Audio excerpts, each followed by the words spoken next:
In the 3 months that I've been using the ROG Ally on a daily basis, there's a lot of aspects of this system that I've come to love, but also a lot of things that I've come to hate. ASUS's first foray into the handheld PC market has been nothing short of remarkable for a first-generation product. But part of the things that are keeping this thing from being a perfect device are the very same people that made it. ASUS's customer support and their handling on some of the literal design flaws of this system have been extremely disappointing to see. But let me tell you what my experience has actually been like with using this system pretty much on a daily basis for a little over 90 days now. But first, this video is brought to you by Instant Gaming. If you're looking to find the best deal on some of the hottest games on the market today, check out Instant Gaming. Why spend full price on the brand new Elden Ring DLC when you can get some great savings at Instant Gaming? Check out the link down below, and to celebrate this new partnership, we are hosting a giveaway. So if you want a chance to win any title on the Instant Gaming catalog, including that brand new Elden Ring DLC, click the link down below. Thank you to Instant Gaming for sponsoring this video. To start off, I really want to focus in on talking about the ergonomics and the hardware specifically because of the fact that for a first-generation product, I think ASUS really did nail it, but there are certain aspects of it that have really kept me from fully loving this device. One of the games that I've enjoyed the most playing on here is actually Helldivers, specifically Helldivers 2, though Helldivers 1 and Helldivers 2 run really well on this system. But the big issue that I have is anytime I try to call down stratagems, it becomes a nightmare. Main reason being is that the D-pad of this system is absolutely awful to use. It's in an awkward position to reach, but more than anything, it's the fact that the keys themselves are very mushy and in general tend to kind of bleed into each other, and it makes it very difficult to put in precise inputs, especially when you're in a situation where a pack of bugs is already on top of you and you're just trying to call down an airstrike to try to clear the things around you. It becomes a lot more difficult to do that when the D-pad itself is fighting you every step of the way. Size and weight wise, it's definitely on the larger side. It's not a small device by any means, but you do get a nice 1080p display here that can go all the way up to 120 Hertz and does have variable refresh rate.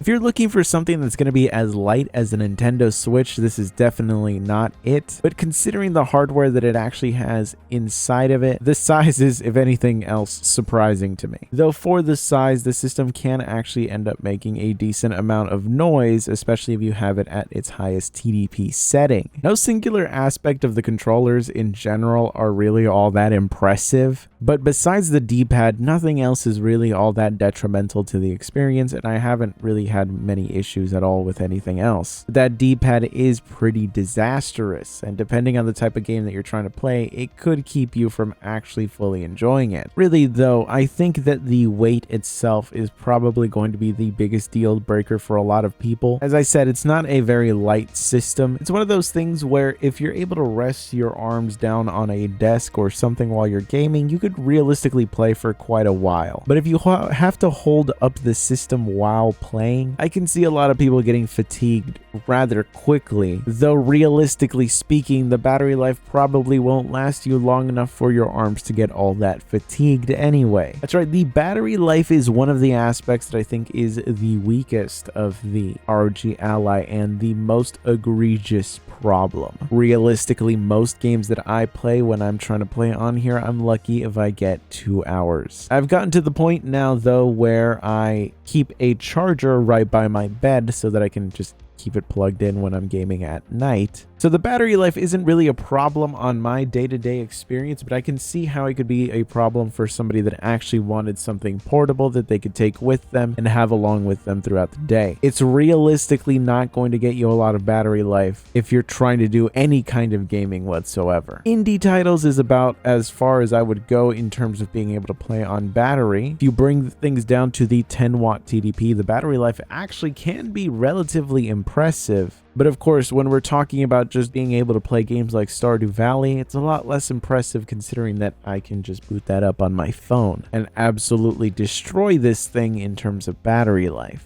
I know I've focused a lot on the negative aspects of it, but it was really just because there's a lot of good things that I have to say about this thing, and I didn't want to just start off by gushing over it. If I'm being honest, this device has fundamentally changed the way that I play video games. See, I have been PC gaming consistently now for over 15 years. It has been my main gaming platform for a long time now. And this is the first device that I've bought where it has actually changed the way that I play video games. I'm playing a lot more games and a wider variety of games because I have this system. See, as nice as it is to have a desktop computer with a 1440p 144 hertz display, sometimes you just don't want a game sitting at your desk. Sometimes it's nice to just lay in bed and play a few rounds of Helldivers 2, or really playing whatever RPG I'm currently in the middle of playing my way through. It's actually been really nice. And the 1080p 120 hertz display, while kind of overkill in a lot of scenarios, in the older titles that this system really excels at playing, you could actually reach those 120 hertz pretty easily. And when you get that, the gaming experience is meaningfully better than if we were just at a 30 to 60 FPS average. And as I said before, this is a first generation product, and I'm genuinely surprised by how good this has been. But there are definitely some pretty egregious issues going on here as well. If you keep up at all with Gamers Nexus, you might have seen some of the issues that they've had recently when discussing ASUS's questionable warranty practices. And that's putting very generously for them. They have just essentially been scamming people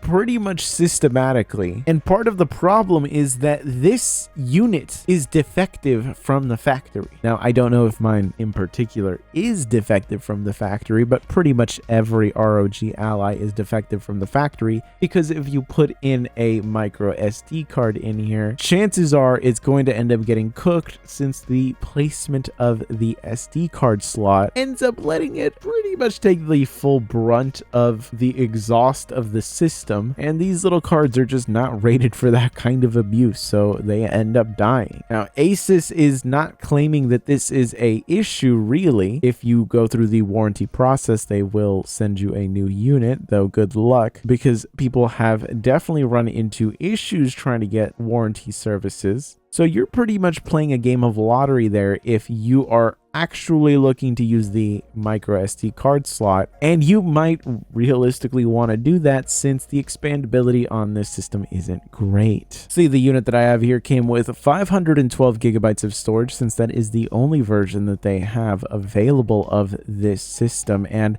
really that is just not enough storage nowadays. 1 terabyte is practically the bare minimum required for any kind of gaming system, since a lot of titles nowadays are anywhere between 50 to 100 gigabytes, with some of them going over 100 gigabytes, getting into the 150 to 200 gigabyte territory. Imagine that. You download one game and that's pretty much half your SSD gone right there. That's pretty much the world we're living in nowadays. And I really don't understand why ASUS went with such a small amount of storage. I can understand if they have this tier just so that on paper they can say they're aggressively priced versus the Steam Deck. But when you don't have any higher tiers to upgrade to, this becomes a problem, because with this much storage, you really can't do much of anything. The biggest problem that I have is that I'm constantly having to download and erase games all the time, because there's just not enough space to really hold a lot of things on here.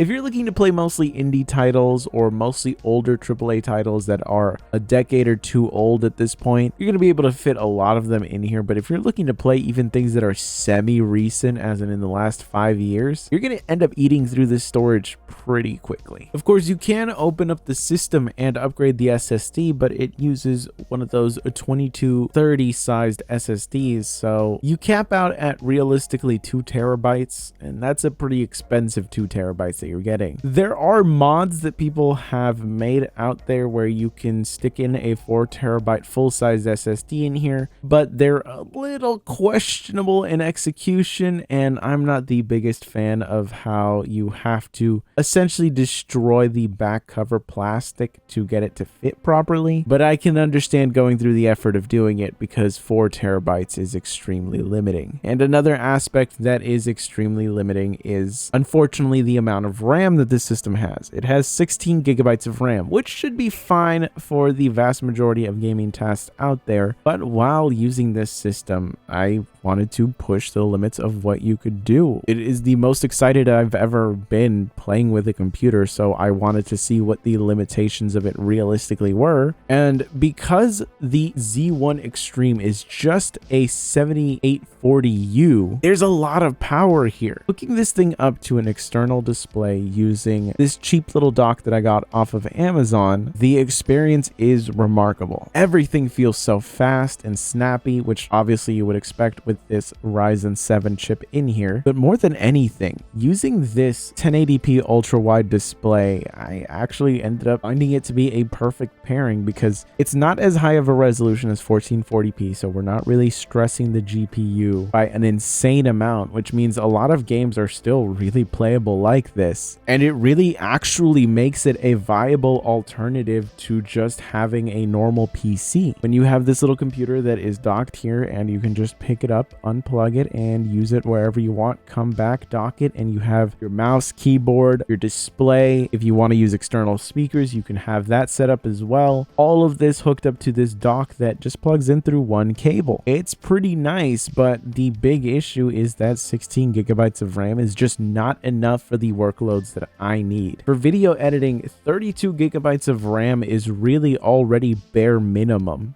I really prefer having 64 gigabytes to work with, but 32 would make a huge difference, and the 16 here is just not enough for that. This could almost replace my day-to-day computer if it had more RAM, which of course the ROG Ally X, the new version, the big upgrade, which realistically is only just a battery increase, as well as some changes that are more than anything quality of life improvements. The big one being, though, the fact that you can get the system with 32 gigabytes of RAM. That makes a huge difference and could actually make that a viable replacement for my desktop computer. But of course, at the price that that's coming in at, it's just so high up there that I would rather wait for an actual upgraded APU in the next ROG Ally, so that at least if I'm going to upgrade this system, it's not a side grade in terms of performance and there's actually a meaningful uplift. I just couldn't justify really spending all that money just to get 32 gigabytes of RAM on a handheld. It would be nice to be able to replace my desktop with it, but realistically that's not going to be happening anytime soon. But the truth of the matter is that the reason that a lot of those issues really are even issues is because this is such a good device as it is right now, that the things that keep it from being perfect are almost ridiculous. I wish ASUS would just commit to having better customer support. I wish they could admit the fault with the SD card. I wish it didn't have a proprietary external GPU port. I wish that it was just relying on standard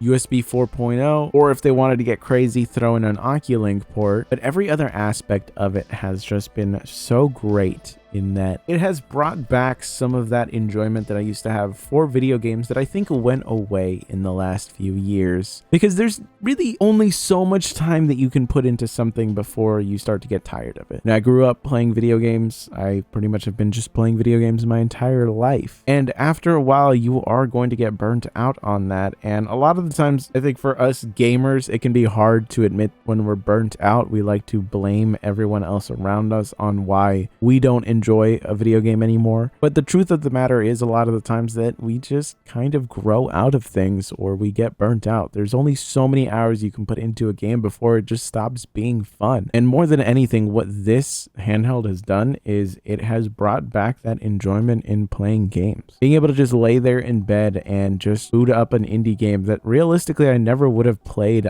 on my desktop, but I'm just laying there in bed. I got a free 30 minutes. Let's just try something else. It's different. You could just easily do that. And I think that's been the thing that has been the most engrossing for me about using this device, that it's made it so easy to go past that barrier of, well, do I want to try this game? There's just a mental block that gets removed about just being able to play this casually wherever, where it doesn't seem like anything is a major commitment, that I can just boot up a game, try it out, and see how it goes. And that has truly changed how I play video games, how I feel about video games, and in general, the kind of enjoyment I've been getting from this hobby. Something where even my desktop that is worth thousands of dollars in components does not give me the same level of enjoyment, because I'm kind of just tied down in a way that this system just does not really do. It doesn't tie you down. You can pretty much move wherever you want. You only get tied down when it needs to charge, which realistically you are going to have to do quite frequently if you're using this thing regularly. And look, I could throw performance numbers at you to tell you what games run on here and what don't and things like that, and I do plan on doing that at some point, but this video is mostly just me telling you what the experience has been like of using this system for 3 months now. And really the main thing that I can say is that it has been a great time, full of some frustrations for sure, but fundamentally it is such a new category that does a meaningful job of changing what gaming is going to be like on your day-to-day life, that I think it's definitely something that's worthwhile to look into. I'll talk more about some of the biggest pros of this system, but as you saw when I plugged this into a monitor, it actually does make this a really great desktop gaming experience that is only held back by some annoying hardware limitations and just the fact that APUs just aren't fast enough to really keep up with a lot of the most demanding modern games. Hopefully the next generation of APUs ends up solving that problem, but for now I'm going to keep enjoying using this ROG Ally. So I'll catch you guys in the next one, where I'll actually go into some detail about how games perform on it. But in general, I